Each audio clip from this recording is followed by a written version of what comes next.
Bienvenidos a este espacio político contra el tiempo de cara a las elecciones subnacionales marcadas para el próximo 22 de marzo del año 2026. Estamos en la ciudad de La Paz y vamos a conversar con uno de los candidatos a la gobernación. Es un rostro conocido, un analista político, comunicador social, que decide ahora dar un gran salto para pasar a intentar ser parte de la función pública. Andrés Gómez, muchas gracias por estar en Gigavisión y muchas gracias por compartir con nosotros este momento en Contra el Tiempo. Carly, muchas gracias a vos por la invitación.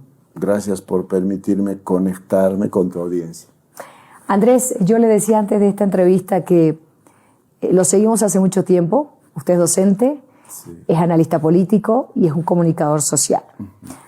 ¿Cómo decide tomar una decisión tan importante de pasar de ser un fiscalizador del poder a la otra vereda? Una vereda bien difícil. ¿Cómo toma la decisión?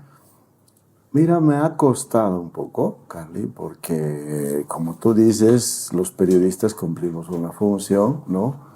De vigilar el poder, de transparentar y todo eso. Pero en varias ocasiones no me cuestionaron, sino que me dijeron, a ver, ¿cuándo ustedes que saben o que dicen que saben van a entrar a la política? Como ustedes no entran, entonces ¿a quién tenemos? A gente que no sabe y tiene poder. Entonces, ese momento dije, bueno, es tiempo de unir poder y saber. Porque la gente que tiene poder a veces no tiene saber. Y la gente que tiene saber a veces no quiere el poder. Entonces, cuando le entregas el poder, que es la capacidad de decidir y de imponer una decisión a otras personas, y no tiene conocimiento de lo que está haciendo, pues mira cómo nos han dejado el país. 19 años de ideologización. Entonces, en ese momento dije, ok, haré el intento, ¿no? Porque de otro modo tal vez me voy a arrepentir de no haber escuchado a la gente que me decía que es tiempo de que se pueda demostrar que una persona que tiene formación teórica, ¿no? Una vez me dijeron, pero tú tienes formación teórica. Sí, claro, pero es muy importante, Carly, para administrar un Estado, porque al menos sabes en qué consiste la democracia, por qué hay división de poderes, por qué tiene que haber transparencia, cómo es el procedimiento para aprobar una ley departamental o nacional. Sabes los valores de la democracia. Básico que muchos políticos no lo saben. Por eso, acabas de decir, ¿cuántas entrevistas has hecho, Carly? Y te has debido enterar, hay gente que ni sabe dónde está parada, ¿no? Entonces, es tiempo de unir poder y saber. Ahora, obviamente, en la práctica es muy difícil, ¿no? No va a ser tan fácil como uno a veces dices, criticar desde afuera es muy fácil. Pero yo creo que se puede asumir algunas decisiones para demostrar que se puede hacer política de manera diferente. Por ejemplo, nos hemos cuidado mucho de no recibir financiamiento, porque el financiamiento te condiciona, Carly, ¿no? Te ponen plata porque después te van a pedir algo. No hay maletas en esta campaña. No hay nada de maletas. No, ¿por qué? Porque queremos llegar libres a la gobernación. Queremos demostrar ahora que es más barata. Porque antes, tú sabes, hacer una publicidad, un spot en televisión, $8, $10, hasta $15 costaba el segundo. Ahora con las redes sociales se han abaratado, ¿no? Entonces, estamos haciendo ese tipo de campaña. Y luego tenemos el propósito de transparentar la administración pública. ¿Cómo? Con una ley departamental de acceso a la información pública, que en realidad va a ser una ley de prevención contra la corrupción, como han aprobado en Singapur. ¿Qué significa eso? Que el ciudadano paseño ya va a poder vigilar a los asambleístas, a la gobernación. ¿Cómo?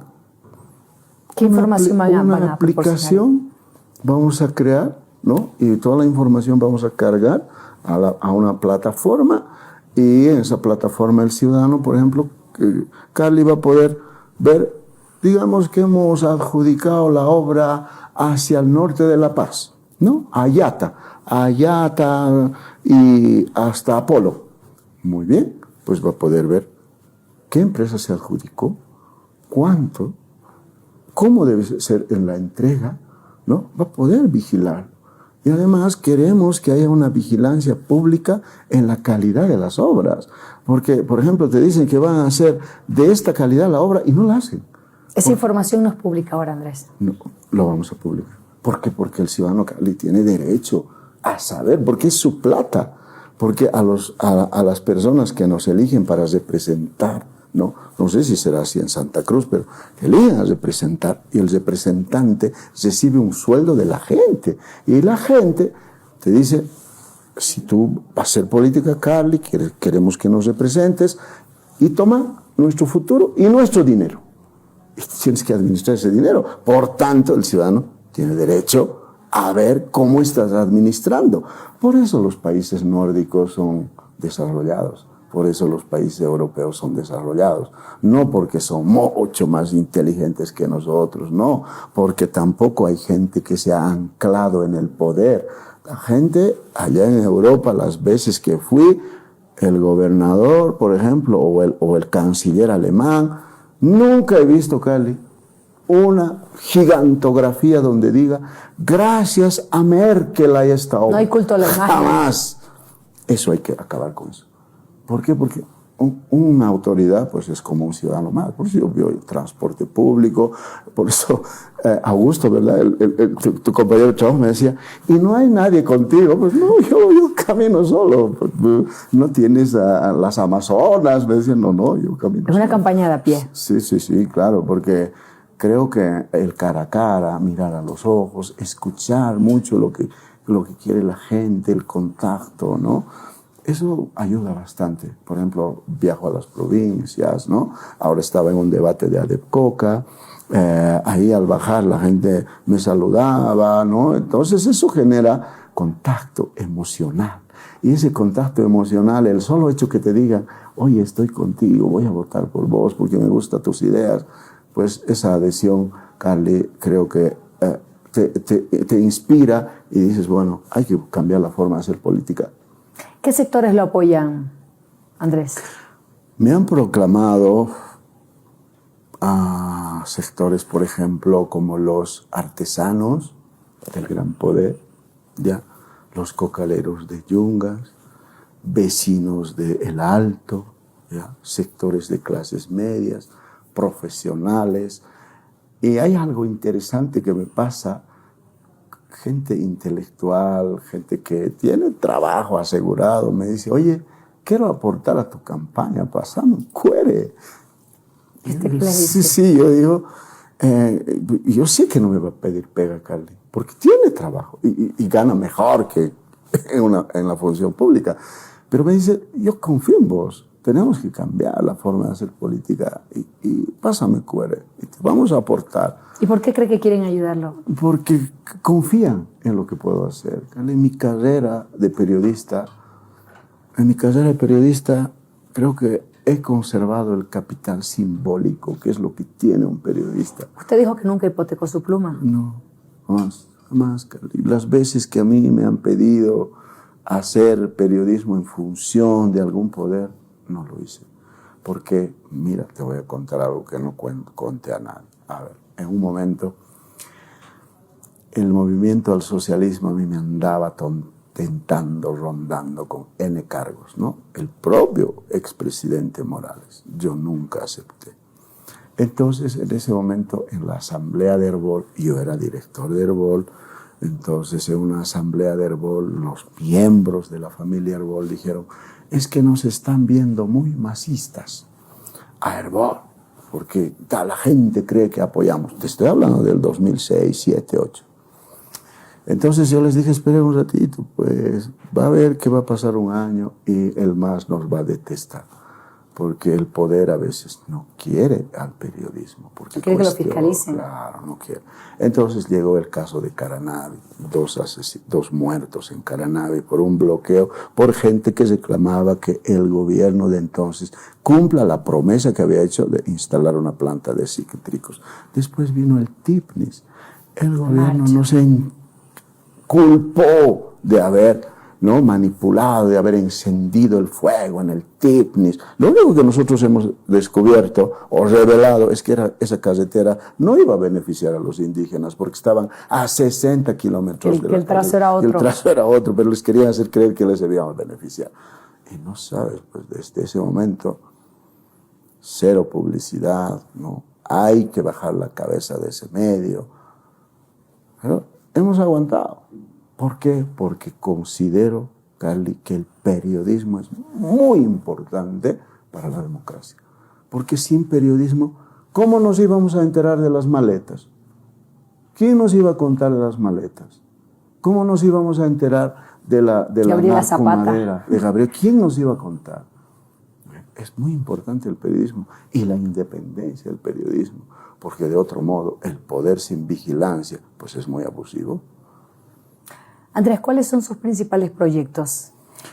El Departamento de La Paz es un departamento que concentra el poder político en la capital, pero es un departamento del que no se conoce mucho en torno a industrias, se habla mucho de la migración de recursos humanos, de mucho talento. ¿Cuáles son los principales problemas que enfrenta ahora mismo el departamento? Esa pregunta es muy importante, Carly, y has tocado la parte medular del problema de La Paz. La Paz, cada año 35,000 jóvenes entran a buscar empleo en La Paz, pero no se crea la misma cantidad de empleo. Entonces, porque tenemos 5 columnas. La primera columna es crear empleo. Pero, ¿cómo? ¿La gobernación va a instalar fábricas? No.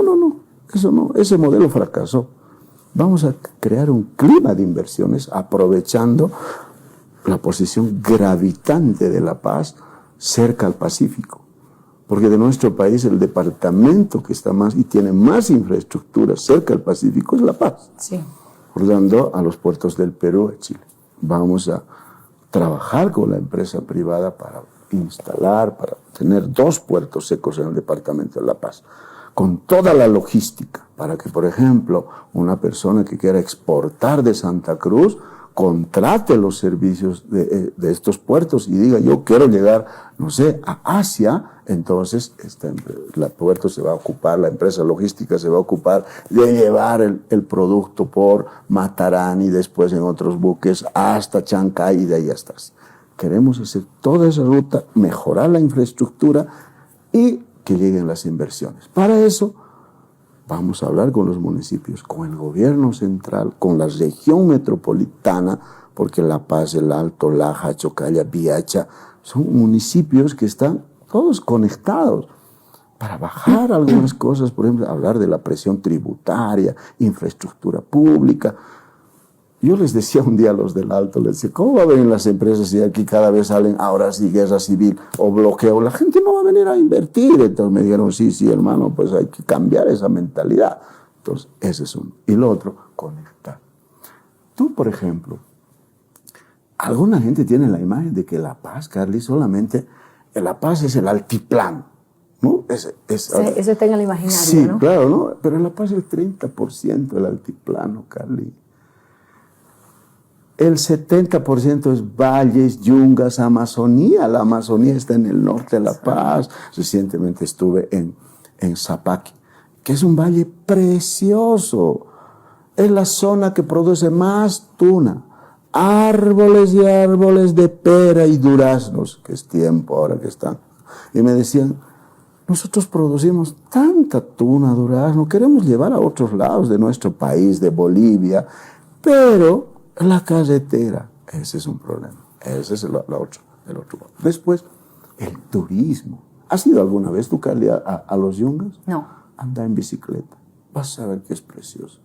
Llegas a la cumbre, en la cumbre, la nevada, frío, 4.200 metros, y empiezas a descender en bicicleta.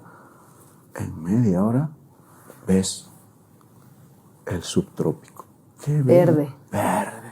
Estás como si estuvieras en las nubes. No, para eso también hay que estar en un estado físico óptimo. Pero estás en un estado físico. Para no pasar calores. Pero hay muchos turistas extranjeros que recorren justamente. Y lo curioso del caso es que el nacional no lo hace. Lo hace el turista, sí, el extranjero. Sí. Pero el nacional ahora viene, ¿sabes? Hay que promocionar más el turismo. Sí, turismo de aventura, turismo de deporte extremo. Los yungas, hay lugares, hay unas piscinas naturales, ¿no? 30, 35 grados. Son piscinas naturales, agua cristalina, Teoponte, ¿no? Lugares preciosos. El turista nacional, ¿a dónde va? Al lago. Ahí vas Por a ver tradición. un montón de cruceños, venianos, ¿no? Van al lago, porque es lo único que tenemos lo más próximo al mar. Sí. ¿Ya? Van al lago. Ese es el turismo. Después queremos territorios inteligentes, ¿no? Es decir, queremos aprovechar la infraestructura. ¿Para qué? Para que haya internet en todo lado. Y la gente que vive en Chuma, por ejemplo, que está al norte de La Paz, ese joven, tú sabes cómo son los chicos que la manejan muy bien la tecnología, puede estudiar desde el lugar donde está, pueda trabajar para otras empresas en el extranjero, ¿no? Hay N jóvenes ahora que trabajan para el extranjero, ya no necesitan moverse desde su computadora. Eso es lo que queremos. ¿Estos territorios inteligentes qué comprenderían? Fundamental Internet, una buena infraestructura de Internet, de tal modo que ¿Gratuito? No gratuito, van a pagar, pero... Mínimo. Sí, pero que tengan posibilidades, por ejemplo, de hacer un curso, ¿no? Ahora puedes estudiar idiomas a través de Internet. Pues Harvard ofrece cursos gratuitos todo el tiempo. Cada vez, pero que el chico que está ahí pueda, que no se le corte, ¿no? Se le congele la imagen, claro, se queda a medias. Que esté trabajando, ¿no? Entonces, eso queremos ayudar. Y además, queremos que acceda al conocimiento y vamos a promover mucho que aprendan el idioma originario, por ejemplo, en casa. Y en el colegio o en la escuela, que aprendan inglés. Porque cuando vas al extranjero, Cali, si no sabes inglés, estás ahí sin nada, inglés, ¿no? Sí. Por todo el inglés. Y el 90, no, yo creo que el 85% del conocimiento que viaja por Internet está en inglés. Porque después traduce, no tarda un tiempo. En este momento el inglés es como el latín en la época de Roma. Y yo creo que ahí vamos a trabajar mucho en eso. ¿Usted habla quechua? Suma no va a hablar quechua. ¿Lo aprendió de niño? Sí, de niño, claro. Y para mí, por ejemplo, ha sido muy fácil aprender a hablar inglés también. I know how to speak English because I studied when I was a child. Uno que habla 2 idiomas, fácil aprender el tercero. Sí. ¿No? Por eso yo les digo cuando viajo, enseña a sus hijos aymara, quechua. Después no se va, y van a ver, porque un niño, tú sabes, Carly, hasta los 3 años, ese niño, le hablas en en mandarín, en inglés, en francés, en ruso, va a aprender los 4 idiomas, porque su cabecita está diseñada para eso. Después ya es muy complicadito, ¿no? Ya es complicado, tienes que estudiar ya. Pero yo creo que esas cosas, soñamos que La Paz sea un polo, ¿no? que desarrolle a tal punto que no se quede en la burocracia, en los servicios, en ser la sede de gobierno, sino que sea algo productivo. Y mira, te digo, mucha gente cree que el centralismo favorece a La Paz. No, Carly, no favorece. El centralismo es enormemente perjudicial para La Paz. ¿Por qué? Porque no le llegan la misma cantidad de recursos. Por ejemplo, la gobernación de Santa Cruz tiene más recursos que La Paz.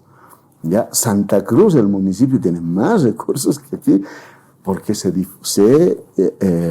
reparten los ingresos en función de la cantidad de habitantes, ¿no? Por ejemplo, el presupuesto de la gobernación de La Paz el año pasado fue de 447 millones de bolivianos. ¿Cuánto de eso da para recursos humanos? Eso casi va como un 56%, pero con los 1.000 millones más que el gobierno, transfiere a los trabajadores en salud. Es decir, usa las cajas de la gobernación para pagar a los... La gobernación no toca eso, no toca en absoluto. Solo es como un cajero que va a los trabajadores en salud. Pero el recurso neto de la gobernación ronda esos 446 Entonces millones. el centralismo no favorece a La Paz. No, pues claro. Porque no, eso sí, cree mucha parte del país. A nadie. Lo que queremos, más bien, las autonomías tienen que realmente materializarse. Porque, a ver, Vayamos al ejemplo de Santa Cruz. ¿Tú crees que desde Palacio saben qué es lo que necesita, ¿no? En Aguarati, que está en la provincia cordillera de Santa Cruz, o en Cuevo? No. ¿Quién sabe? El gobernador, el alcalde.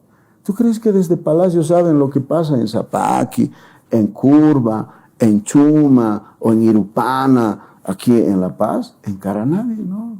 Porque el Palacio está mirando otras cosas, lo más global. ¿Quién tiene que saber de eso? El municipio, la gobernación, si les falta carreteras o no.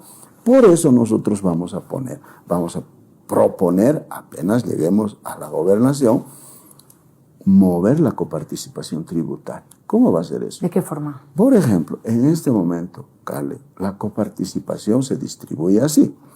El 75% es para el Tesoro General de la Nación. El 20% es para los municipios y el 5% es para las universidades. Nosotros no vamos a tocar ni este 5 ni este 20% de los municipios. Vamos a pedir que el Tesoro General no ceda 10% a las gobernaciones, no a la gobernación de La Paz, a las gobernaciones. Eso significa que la gobernación de La Paz su presupuesto va a subir a 1.400 millones de bolivianos. La gobernación de Santa Cruz va a recibir como 1.200 millones de bolivianos más, además de lo que en este momento recibe. ¿Está en la misma línea de lo propuesto de la promesa electoral de Rodrigo Paz? No, esa promesa es del 50-50, que es muy diferente, que es inviable. ¿Por qué? ¿Sabes por qué es inviable, Cali? Porque mira, el déficit fiscal el año pasado rondó los 32.000 millones de bolivianos, ¿ya? El déficit fiscal, que es el 10%. ¿Sabes cuánto necesitaría el gobierno central para dar 50-50? 36.000 millones de bolivianos. ¿De dónde va a sacar ese dinero? ¿Va a imprimir billetes? Eso es inflación. Entonces nosotros más bien estamos proponiendo algo que va a salvar esa propuesta. Pero ni el año que viene se puede hacer. Pero el propio gobierno lo ha reconocido, Carly. El propio presidente dijo, bueno, de aquí a 5 años más o menos, eso es nunca. ¿Pero usted cree que Rodrigo Paz no manejaba esa cifra o porque hizo una promesa como esa? Yo creo que fue una promesa sin haber estudiado previamente. Nosotros estudiamos, hemos visto las posibilidades. ¿Y lo realista es eso? Claro, eso es lo el real. 10%, no el 50%. No. El 10% de la coparticipación. De la coparticipación. Pero ese es un primer paso, Carly, porque luego tenemos que hacer el pacto fiscal.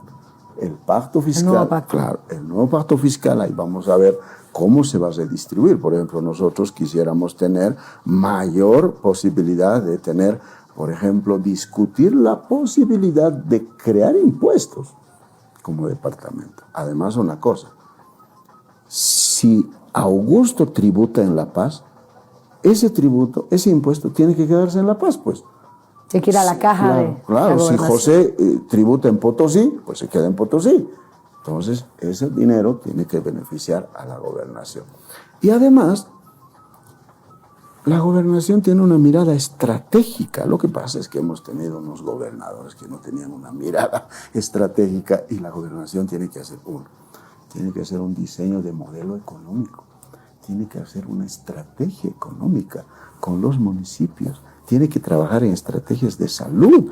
Por eso nuestra aspiración es que tengamos una región metropolitana aquí en La Paz para trabajar, por ejemplo, el tema de la basura. Queremos industrializar el tema de la basura.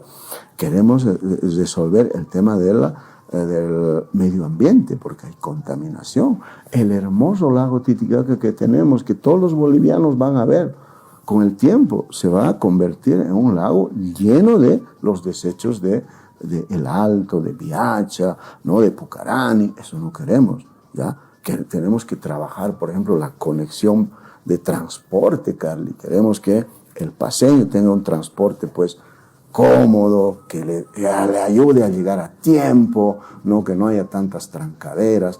Todas esas cosas lo tenemos que discutir estos municipios que queremos hacer la región metropolitana. En cuanto a la infraestructura, usted también tiene propuestas respecto a la ruta Cochabamba-La Paz, por ejemplo. ¿Cuánto se demora actualmente en llegar si usted va vía terrestre? Yo le digo esto, Andrés, porque la actualización de los precios de las tarifas aéreas hacen cada vez más difícil el transporte aéreo, por más necesario que sea. Entonces, es muy importante que nuestras carreteras, por lo menos en el eje troncal, estén en condiciones medianamente óptimas, ¿no? Exacto. Tenemos 3 proyectos sobre carreteras. ¿Cuáles son? Una de esas una de las carreteras es al norte. Ya. Estamos hablando, es que queremos conectar la Amazonía. Está desconectada la Amazonía. Y ahí hay una inmensidad de productos, ¿no? De curva. El otro día vino a visitar una persona ahí a la casa de campaña y me dice, nosotros producimos pues sandías, pero no podemos traer, porque cada vez en tiempo de lluvia la carretera se cae. Hay que viajar 20 horas. Es muy caro y el producto se daña. Entonces, esa es una carretera que hay que hacerlo. La otra carretera es por este lado, que estamos hablando de Caranavi, estamos hablando de Teoponte, ¿no? Llegar por ese lado a Apolo. Es un lugar precioso. Ojalá que vayas un día. Apolo sí me han dicho que es hermoso. Sorprendente. Se producen café también, ¿no? Pero el mejor café, ¿no?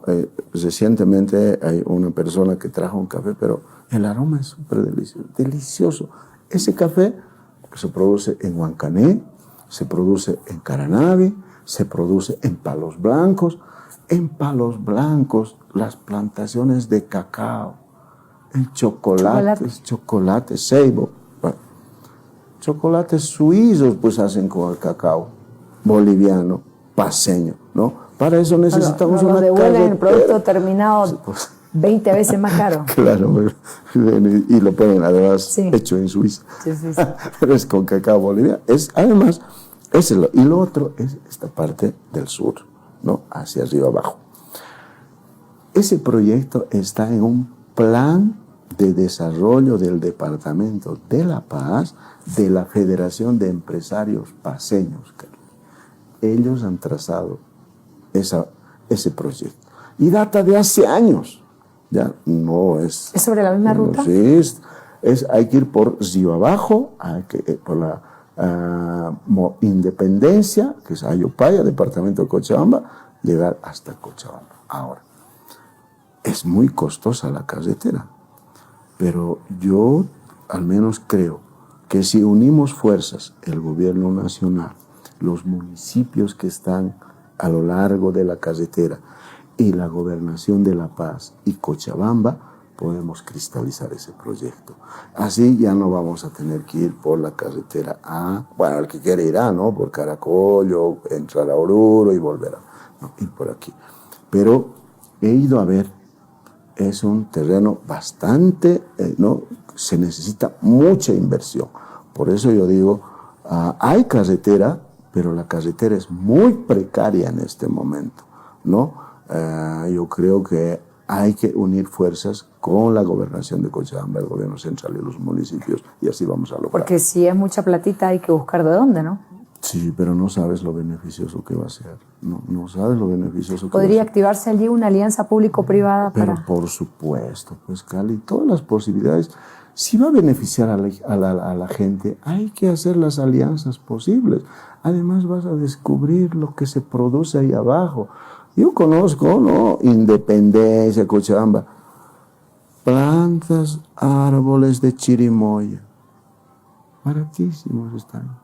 Son valles hermosos, ¿no? Que son valles paceños y cochabambinos. Pero no están conectados. No, porque bueno, por el terreno, pero también porque han hecho un proyecto, digamos, la carretera por donde ahora conocemos, y prácticamente la gente dice, bueno, ya hay, ¿no? ¿Para qué lo otro? Pero podemos ahorrar tiempo y podemos tener, pues, productos más baratos en los mercados cochabambinos, orureños y paceños. Es que ahora los productos están por las nubes. Sí, ¿no? sí, claro. Bajó un poco el dólar, pero los precios se mantienen donde estaban cuando el dólar estaba en 20. Ya nunca bajan. ¿No cree que vayan a bajar? No, eso es lo que pasó en cada crisis. El almuerzo, por ejemplo, sube un poco, pasa la crisis y ya no bajan. Y cuando dice, pero casera, pues usted dijo que por la crisis de ahora nomás ya pasó. Me dice, no, pues todo ha subido y ahora peor, ¿no? Entonces yo creo que queremos cambiar esa forma de percibir la función pública. Queremos renovar, Carly, renovar la política. Son los mismos. los mismos giran. Siguen dando vueltas. Sí, los mismos, ¿no? Un día Felipe González, el que era presidente de España por el Partido Socialista Obrero Español, le preguntaron cuando perdió frente al PP. Le dijeron, ¿y por qué han perdido ustedes? Y González dijo, bueno, la gente se cansó de ver las mismas caras en la tele, ¿no? Y yo creo que pasa lo mismo ahora, ¿no? En Bolivia se cansaron y no te olvides que las nacionales nos han dado ese mensaje, Carly. Que en las nacionales no ganó ni el que puso más plata ni el que tenía el mejor estratega. Ganó alguien que nadie esperaba. ¿Y qué opina a propósito de este tema? La viralidad. ¿Es realmente usted, Andrés, que además tiene una amplia trayectoria periodística, cuál es el papel de las redes sociales ahora y hasta dónde la viralidad de uno u otro candidato puede ser que el candidato se confíe y que ese like o ese me gusta o ese sigo se vea transmitido en un voto? ¿Cuál es su lectura de todo este fenómeno? El like no significa voto. Y el hecho de que compartan lo que tú haces tampoco. Además de la posibilidad de llegar a más gente a través de las redes sociales, es porque sencillamente hay gente que tú ves en la calle y camina viendo su celular. ¿Cuántas veces entramos a un restaurante y nadie habla y todo el mundo está viendo su celular ahí en lugar de hablar? Ya no nos vemos entre nosotros. Entras al minibús y la gente está viendo su celular. Entonces, ¿cómo va a ser campaña? Pues que llegue al celular el mensaje. Pero eso no significa que el que está viendo se va a quedar a ver tu mensaje. Por ahí scrollean nomás, ¿no? Pasa.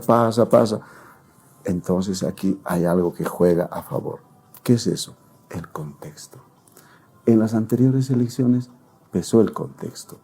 La gente, las encuestas, ahí no se equivocaron. En el resto sí, pero las encuestas ahí no se equivocaron.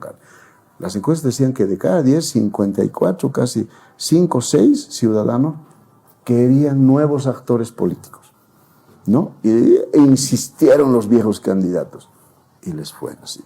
Ese contexto en este momento es igual. Quieren renovación. Pero no solo quieren eso. Hay un espíritu, lo que se llama el humor social. Hemos visto, por ejemplo, que el gobierno de Arce usó el poder para enriquecer a sus hijos.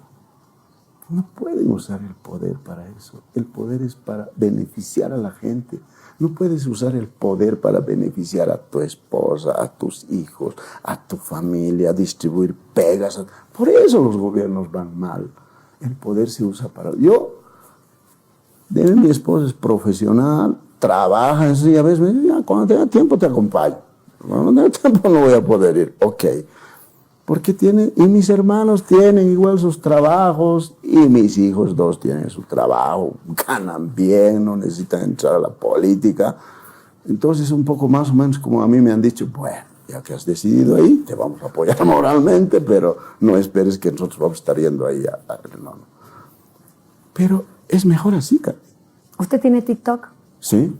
¿Tiene cuentas de Facebook, Instagram? Tengo cuentas. ¿Y ahora está interactuando? Sí, estoy interactuando. ¿Baila, canta en TikTok? Tampoco eso. Yo le pregunto porque en España se ve todo, Andrés. Y a veces algunos candidatos juegan un poco a la viralidad, como le llaman ahora. Sí. Y bueno, cuando hay que hacer algo, no toca. hago payasadas. No hace payasadas. Pero sí ha visto que algunos adversarios suyos sí. Bueno, yo toco charango, guitarra, acordeón. Sí, tengo TikToks tocando, por ejemplo, pero en otros antes de ser candidato. Ahora tal vez hagamos una challa en estos días de carnaval, un ratito, y vamos a tocar el charango o el acordeón. Pero, claro, como parte de la costumbre, ¿no? Porque una cosa es actuar y otra cosa es ser auténtico, ¿no? Porque el que actúa justo en época de elecciones va a comer a un lugar donde generalmente no iba a comer. No, yo, al menos por de dónde vengo, yo vengo del norte de Potosí, ¿no? De un pueblito que se llama Pojuata. Y hoy he aprendido a comer en un hotel de lujo, 1, 2, 3 cubiertos aquí, 3 cubiertos aquí, pues a mí me sorprendía eso. Y ni hablar de las copas, ¿no? Sí, claro, todo estaba, y había que ser, y uno tenía, ¿no? Pero también he aprendido a comer los guayajes ahí en el alto, donde a uno le da hambre, pues. Papita con chulo. Claro, ahí le casco, digo, bueno, ven.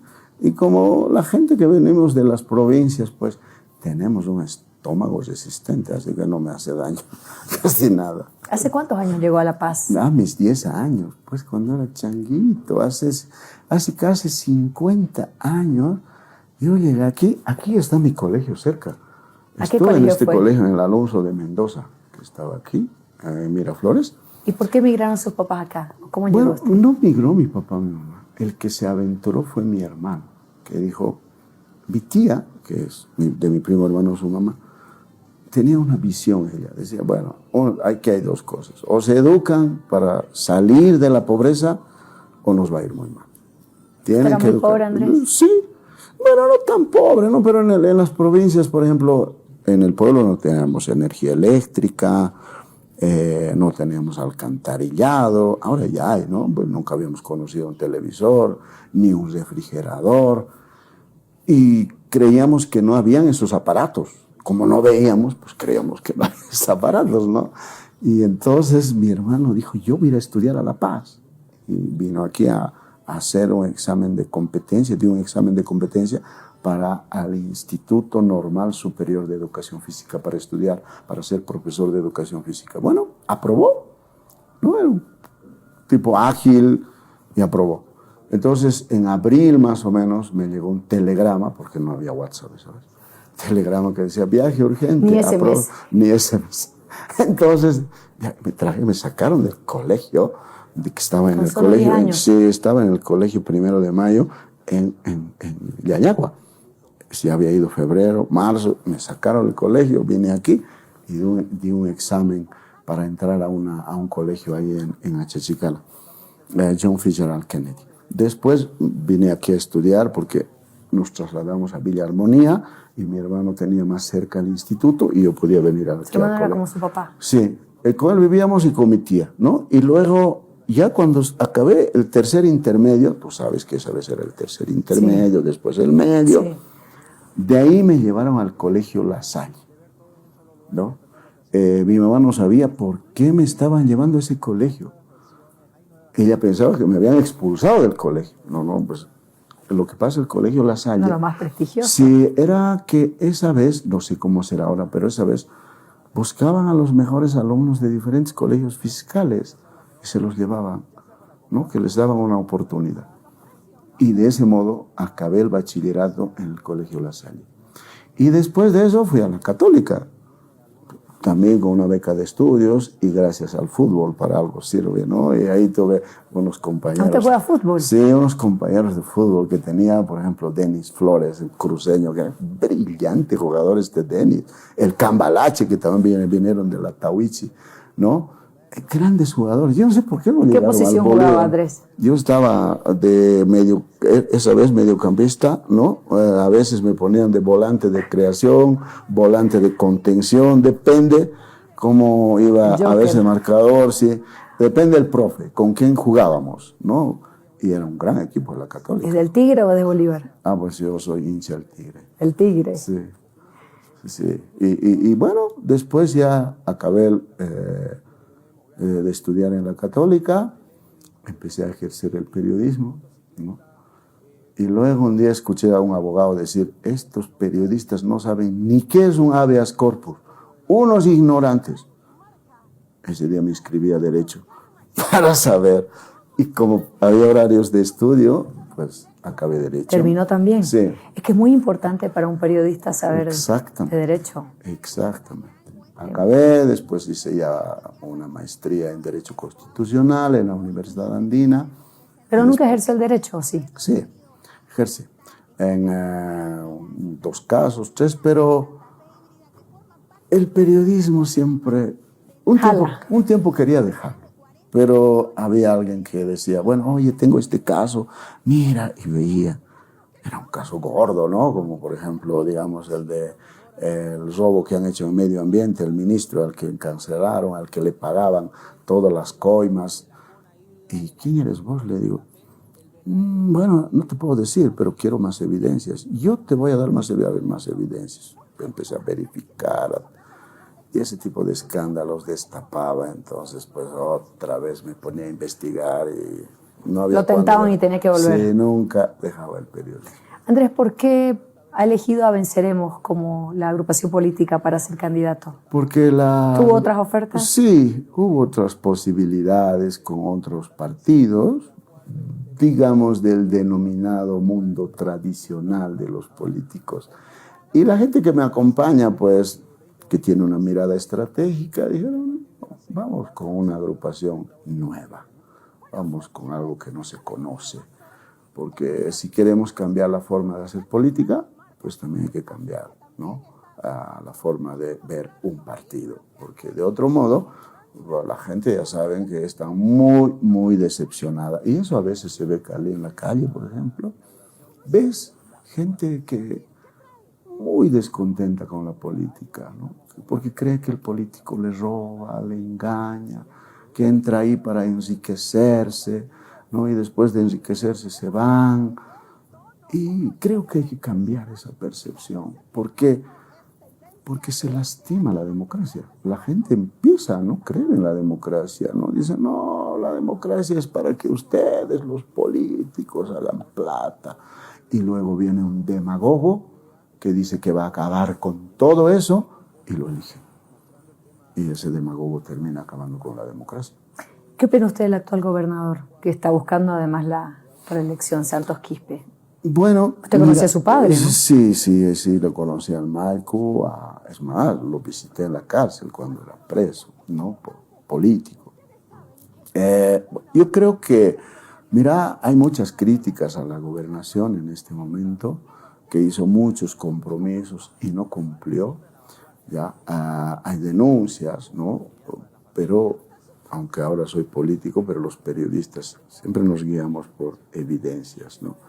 Y mientras no tenga evidencias, no puedo lanzar nada, porque creo que tenemos que ser serios hasta en este ámbito, ¿no? Por eso cuando a veces vienen y denuncian algo, yo le digo, ¿hay un indicio? ¿Dónde puedo investigar? Y como no hay, entonces prefiero tenerlo ahí. La gobernación ahora está de capa caída y justamente queremos evitar eso. Queremos que la gente sienta que hay una gobernación en La Paz y que vea qué es lo que puede hacer la gobernación, cómo puede ayudar a mejorar la vida de la gente, ¿no?, cómo puede trabajar con los municipios, porque mira, tal es la ideología, la sobreideologización, que te eclipsa la mirada, ¿no?, que te eclipsa la mente, que en La Paz, un 16 de julio, no hemos podido celebrar todas las autoridades juntas, ¿no?, cada quien por su lado. ¿Por qué? Porque yo creo, si hay un alcalde, por ejemplo, nosotros quisiéramos que gane en La Paz Waldo Albarracín, ¿no? El candidato de Venceremos. Sí, yo voy a votar por él. Y en el Alto, si viviese ahí, votaría por Oscar Huanca. Pero por ahí no es así, no por ahí. No importa, pues trabajo con el alcalde Gael. ¿Por qué? Porque si no voy a trabajar con ese alcalde, voy a perjudicar a la gente. Y eso no está bien, Carly. Hay que pensar en la gente. Y yo trabajo, sea de derecha, de izquierda, humanista, animalista, ambientalista.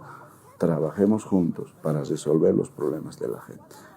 En esa medida tenemos que cambiar. Porque ahora, por ejemplo, en 19 años han polarizado nuestro país. Campo, ciudad. Cambas, collas. ¿No? Indígenas, no indígenas. ¿Y de qué nos ha servido? ¿Por qué no aprovechamos más bien nuestra diversidad? Nuestra diversidad como lo ha hecho Estados Unidos en su momento. Puro migrantes que han hecho grande Estados Unidos. La diversidad, Carl. Incluso genéticamente la diversidad hace que la humanidad sea más fuerte, ¿no? ¿Por qué? Porque una persona que está acostumbrada a vivir en las alturas con otra persona que no, que viene de la llanura, ¿no? Por ejemplo, hay genes predispuestos de manera distinta. Y yo creo que tenemos que vernos iguales, que no nos juzguemos ni por la procedencia, ni por el color de piel, ni por el sexo, que nos juzguemos por nuestras acciones. Pero en este tiempo has visto cómo nos han, ¿no?, que derecha, izquierda, tal, cara, cosa, muy mal. ¿Cree que en la era Rodrigo Paz podría cambiarse justamente este tiempo de 20 años en los que se dividió tanto a los bolivianos? Ojalá, hay que hacerlo, porque Una sociedad avanza, Cali, cuando hay elementos de cohesión. Elementos que nos unen a los bolivianos. Nuestra bandera, nuestra historia. Estamos 200 años juntos. Desde hace 200 años vivimos juntos. ¿A dónde ya vamos a ir? ¿Dónde nos vamos a divorciar? ¿Qué cambio puede haber? ¿No? Yo he hecho mi servicio militar en Santa Cruz. Estaba en Santa Cruz y, claro, a un principio siempre hay esa rivalidad, ¿no? Porque a veces los cambitas nos decían, estos collas vienen aquí a joder, nos venían cantando y nosotros también les respondíamos. Había una rivalidad y yo era comandante de escuadra y todos los de mi escuadra eran puro cambas. Yo era el único colla y me hacían asustar, ¿no? Me decían, ahora va a haber colla de mierda, ¿qué va a ser? ¿Cómo va a ser nuestro comandante? Pero después de esos llegaron a ser mis mejores amigos, porque ellos me rogaban para ir a Santa Cruz, ¿no? Eran los que más le extrañaban. Así que vamos, ¿no? Que yo ni conocía Santa Cruz, tenía miedo porque estaba en Abapó y Sosó. No, yo digo, no. Tenía mi camarada, el Rambo, Coimbra, Ronald Coimbra, que vamos a Santa Cruz, que vas a estar en mi casa. Y no sabes que yo nunca olvido eso, Cali. No, Vanegas, mi otro camarada que estaba ahí, el Boca de Candado, Alberto Ruda era mi camarada, que es periodista. Claro, ¿no? Y un gran jugador este Alberto. Y entonces me llevaron a Santa Cruz. Y yo llegué ahí, tenía miedo, era changuito también, y no sabes el recibimiento que hizo la mamá de Ronald. Ahí probé el majadito. ¿Majadito batido o majadito tostado? No, era un majadito aguachento. Batido. Tenía charque. Oh, qué deli. Y nos preparó solo para... Y yo, como tenía solo ropa de soldado, porque no tenía ropa civil, uno de los hermanos me dijo, pero tu camarada, ¿cómo va a ir a pirañar así? Entonces me pusieron la ropa que ellos tenían. ¿De civil? Sí. Y además él me regaló 10 bolivianos, que esa vez era una fortuna. Vayan a pirañar. Y no sé en dónde hemos ido a pirañar, pero no conocía bien Santa Cruz. Yo nunca olvido eso. Han sido mis mejores amigos, ¿no? Y hasta ahora, cuando voy a Santa Cruz, los visito pues allá, ¿no? Nos veo. Tenemos hasta un grupo de WhatsApp que todo el mundo nos hemos encontrado. ¿Cómo se llama su grupo de WhatsApp? El regimiento Marzana, 7 de infantería. Ahora ese regimiento está en Cabezas. Antes estaba en Abapó. Andrés, ¿usted es consciente de los riesgos que existen cuando se entra a la función pública? Por supuesto. El mayor riesgo es la tentación de usar el poder para beneficio propio. Por eso quiero que nos vigilen. Porque cuando te vigilan, tienes miedo. Tú sabes el mito de Giges. Giges era un pastor que estaba caminando allí en Grecia, en una parte de Grecia, y encontró una estatua que tenía un anillo. Le sacó el anillo y el anillo tenía un engaste aquí. Entonces se lo puso él, Giges, el pastor. Y cuando el anillo, el engaste lo ponía aquí abajo, Giges se volvía invisible. Y cuando lo subía, se ponía visible. ¿Qué crees que lo primero que hizo al ver que tenía ese poder? Lo primero que hizo fue matar a la reina, o matar al rey y quedarse con la reina. Porque nadie sabía quién mató al rey. Entonces hay una discusión ahí en diálogos de Platón, entre Sócrates, Glaucón, ¿no? Y empiezan a discutir y dicen, ¿has visto? Los hombres temen temen al juicio público cuando son vigilados, pero cuando no son vigilados son capaces de matar, son capaces de robar, porque nadie los vigila. Las personas deben ser vigiladas justamente para no robar, para no matar. ¿Por qué? Porque tienen vergüenza de exponer el honor. Por eso yo creo que... Bueno, aunque algunos han perdido la vergüenza, ¿no?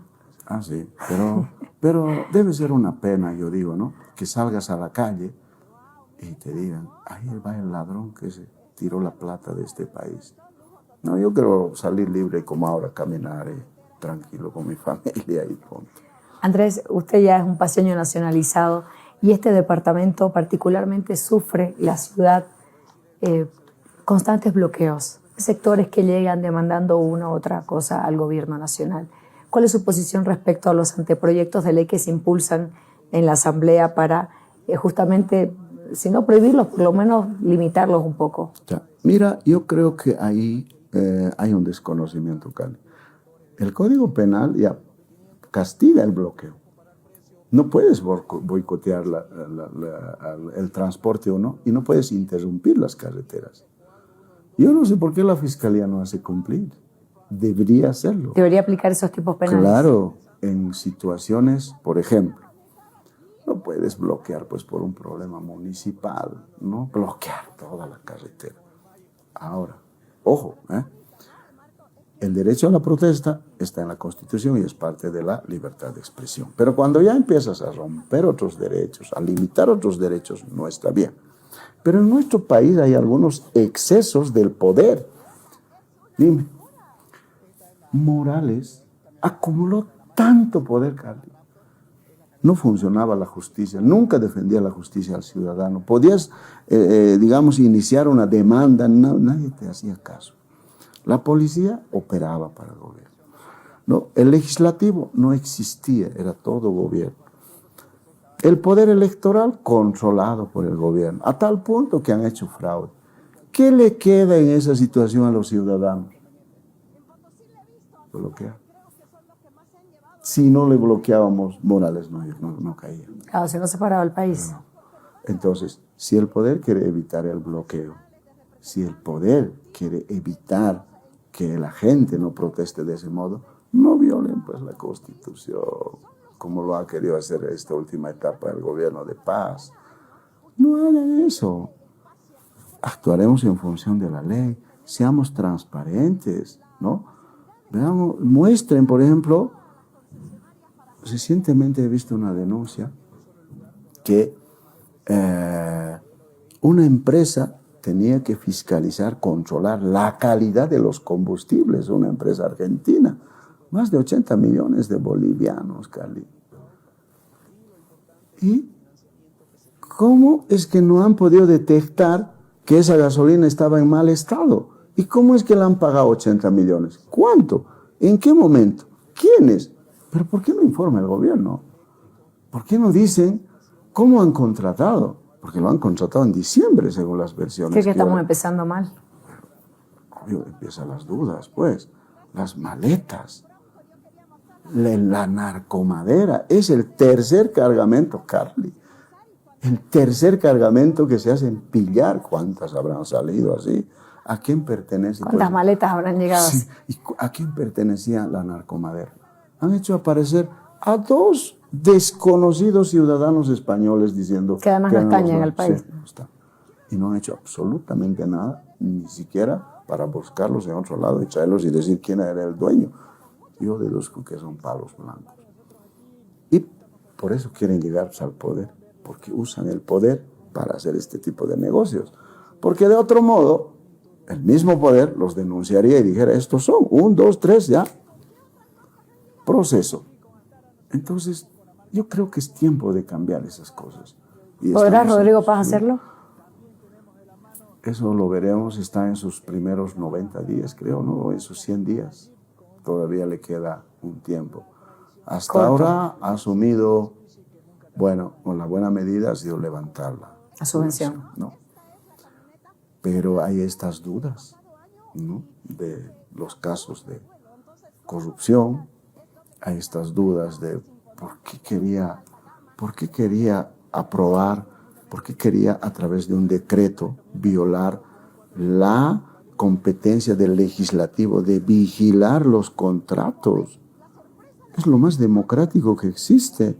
El legislativo tiene que discutir, ¿acaso eso no lo hemos reclamado al anterior gobierno? Que estaban entregando nuestro litio a los chinos, a los rusos, y les hemos reclamado, publiquen los contratos. ¿Por qué van a hacer lo mismo?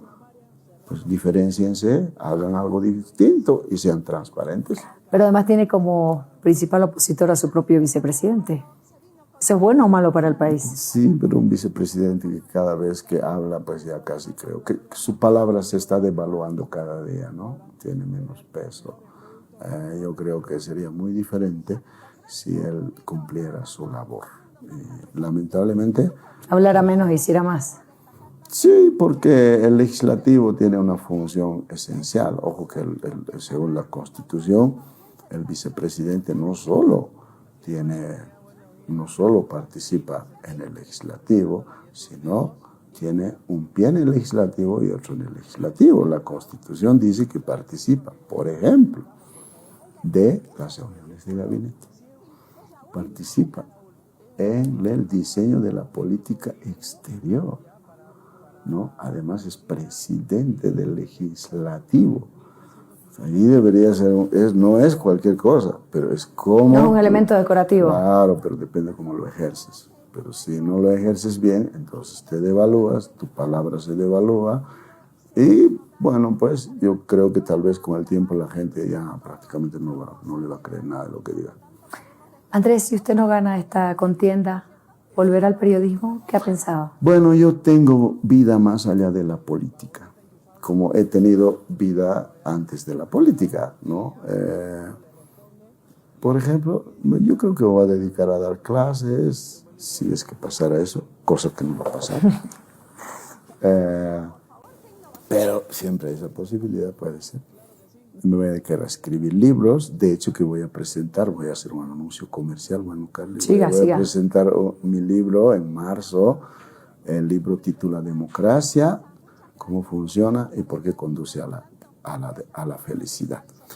Es un libro, un ensayo que habla sobre cómo debe funcionar la democracia a partir de ejemplos claros de lo que nos ha sucedido en estos últimos 19 años, ¿no? Y por qué es importante la democracia en la vida personal, no institucional, en la vida de cada ciudadano. Cómo aporta la democracia en la vida de esa persona y por qué le conduce a la felicidad. ¿Y qué es la felicidad? Entonces, decidí escribir eso porque nos hicieron creer o quisieron hacer creer de que la democracia es votar nomás. Y si hay gente que vota y aunque haya fraude y les eligen al mismo tipo durante 100 años, entonces democracia, falso. La democracia es redistribución del poder. Hay que redistribuir poder. Esa democracia funciona bien. ¿Cómo redistribuyes? Institucionalmente, pues, el legislativo, ¿no? El judicial y también en la sociedad.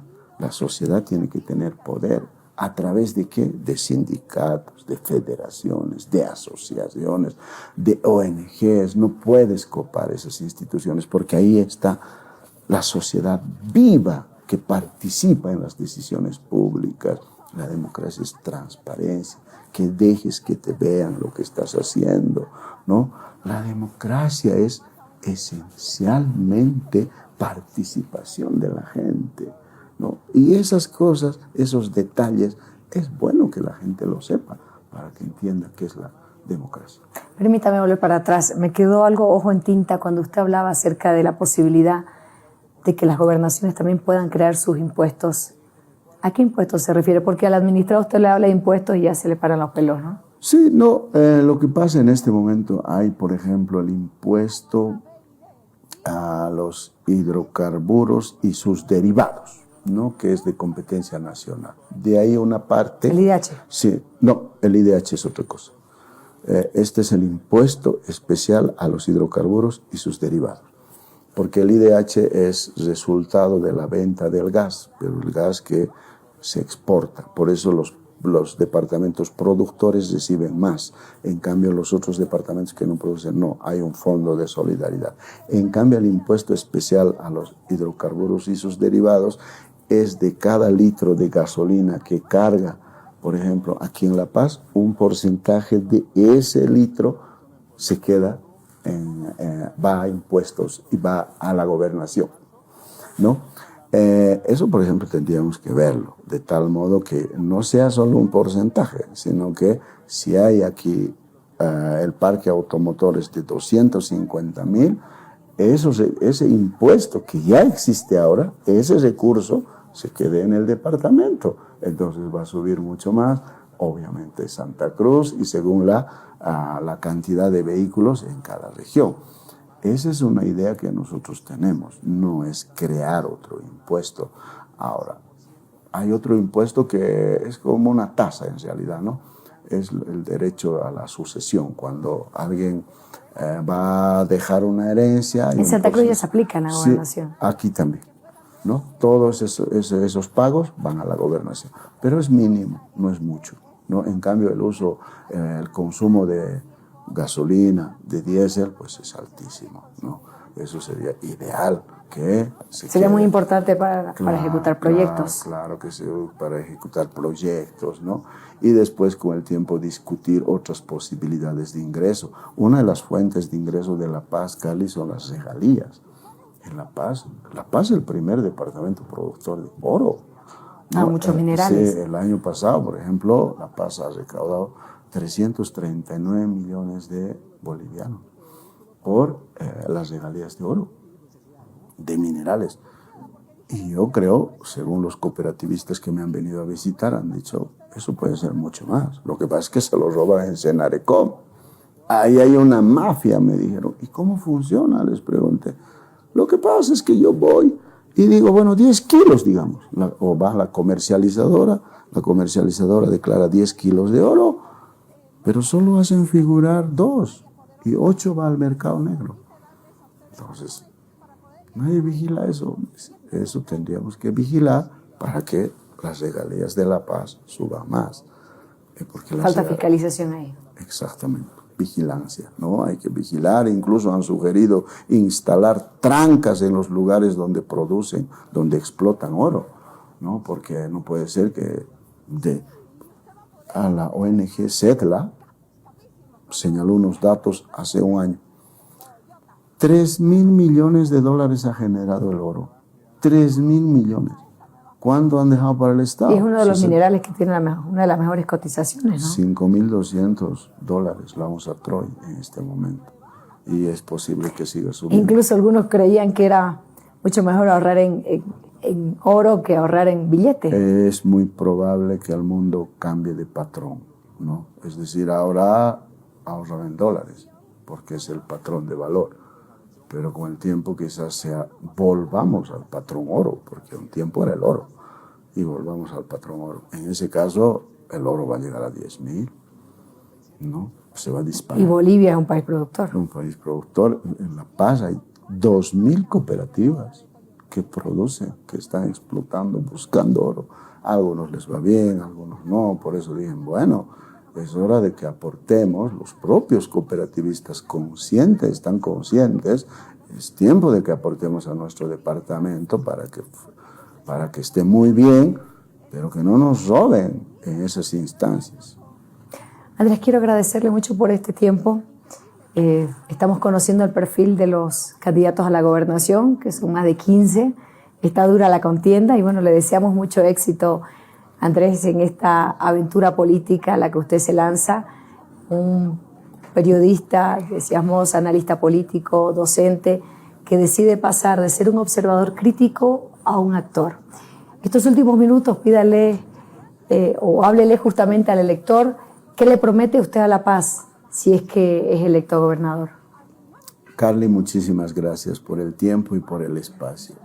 Le digo a la gente que me está viendo en este momento, el 22 de marzo no solo va a elegir un gobernador, va a elegir un destino, va a elegir un nuevo camino, o el pasado o el futuro. El pasado de abandono, el pasado de una gestión fracasada en la gobernación, o el futuro conectado con territorios inteligentes, mejor salud, seguridad, empleo. Eso está en manos de la gente y va a tener la posibilidad y el poder de hacerlo el 22 de marzo. Muchas gracias, Andrés. Estaremos siguiendo de cerca el desarrollo de esta elección, que estamos ya cada vez más cerca. Muchas gracias. Gracias por su tiempo. Gracias a vos. Andrés Gómez, insistimos, un analista político, docente y comunicador social, además de abogado y especialista en Derecho Constitucional, que decide dar un gran salto en su carrera profesional para ser candidato a la gobernación de La Paz. Muchas gracias a ustedes por acompañarnos. Será hasta un próximo capítulo de Contra el Tiempo.